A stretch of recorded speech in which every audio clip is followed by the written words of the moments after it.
स्वर चिकित्सा हाम्रो दुवै नाकको छिद्रबाट वायु शरीरमा प्रवेश गर्छ।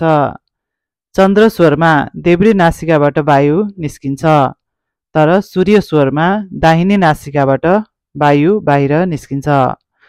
सुषुम्ना स्वरमा दुवै नाकको छिद्रबाट वायु निस्किन्छ। यसो विचार गर्नु होइन, कहिलेकाहीँ नाकबाट नि यसो दबाएर अनि सास लिएर हेर्नु होला। एउटा नाक दबाएर, जस्तो कि देब्रे नाक खुला छ भने चाहिँ दाहिने नाक चाहिँ अलिक बन्द हुन्छ, दाहिने नाक कहिले बन्द छ भने देब्रे नाक खुला हुन्छ होइन, त्यो अनुभव गर्न सकिन्छ। अनि कहिलेकाहीँ चाहिँ दुइटै नाकको पालबाट चाहिँ सास आउने जाने भइरहेको हुन्छ होइन, त्यति बेला चाहिँ दुइटै नाकबाट आउने जाने भएको बेलामा चाहिँ सुषुम्नाको द्वार चाहिँ खुला छ भनेर मान्नुपर्छ रे। अनि यसलाई चाहिँ अब स्वर चिकित्सा भन्छ। बिहान उठ्न साथै हामीले यसो विचार गरौँ होइन, जमिनमा पाइला हाल्नुभन्दा अगाडि नै यसो नाकबाट चाहिँ स्वर चलिरहेछ थाहा हुन्छ। कहिले दाहिने चलिरहेको हुन्छ, कहिले देब्रे चलिरहेको हुन्छ, कहिलेकाहीँ चाहिँ दुइटै चलिरहेको हुन्छ होइन।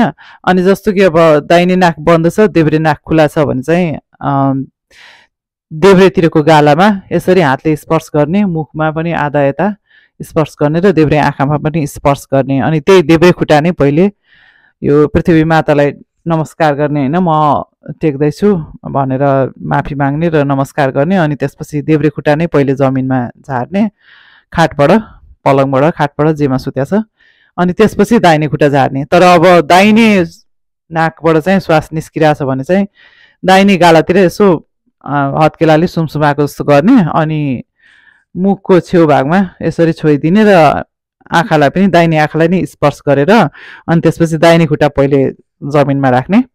अनि त्यही जमिनमा खुट्टा राख्नुभन्दा अगाडि धरती मातालाई नमस्कार गर्ने, माफी माग्ने र त्यसरी गर्ने होइन। यसरी गर्दा एकदम प्रगति हुन्छ, मान्छेको प्रगति पनि हुन्छ, एकदम अगाडि अगाडि अगाडि बढ्ने हुन्छ होइन।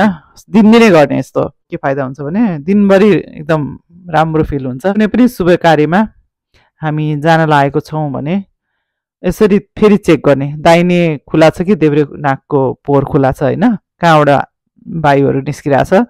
अब जस्तो दाहिने खुला छ भने पहिले दाहिने खुट्टा बाहिर, ढोका बाहिर गरेर जाने, त्यसरी बाहिर निस्किने बेलामा 4 चोटि नारायण नारायण नारायण नारायण भन्ने। तर अब देब्रे खुला छ, देब्रे नाक खुला छ, त्यहाँबाट सास आउने जाने भइरहेछ भने पहिले देब्रे खुट्टा अगाडि बढाउने ढोकाबाट निस्किनलाई, अनि जाने। यसरी गर्दाखेरि के हुन्छ त, हाम्रो कार्यहरू सिद्ध हुन्छ। कहिले हामी इन्टरभ्यू दिन जान लागेको हुन्छौँ, कहिले के गर्न जान लागेको हुन्छौँ होइन, यसरी गरेर जाने, अलि पहिलेभन्दा सक्सेसको मात्रा चाहिँ बढ्छ। धन्यवाद।